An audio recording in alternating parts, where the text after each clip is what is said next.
Hello everyone, আসসালামু আলাইকুম। আমাদের ছাদ বাগানে ছোট্ট একটা কাঁচা টমেটোর গাছ। এখানে 2টা টমেটো হয়েছে, ছোট্ট ছোট্ট, মাশাআল্লাহ। এই দুটো হয়েছে। তো এখানে কিন্তু আরো ফুল হয়েছে পাশে। আমাদের ছাদ বাগানের গাছগুলো খুবই ছোট ছোট, আহামরি অত বড় না, কিন্তু তাতে ফল ধরেছে দেখে ভালোই লাগতে ছিল।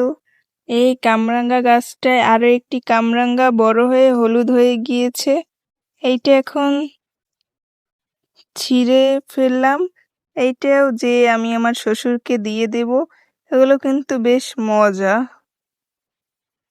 ভালোই দেখতে। এখানে কিন্তু আরো আছে, সেগুলো কিন্তু মোটামুটি ছোট, এখনো বড় হয়নি। তো আজকে এই পর্যন্তই। ভালো থাকবেন সবাই। আল্লাহ হাফেজ।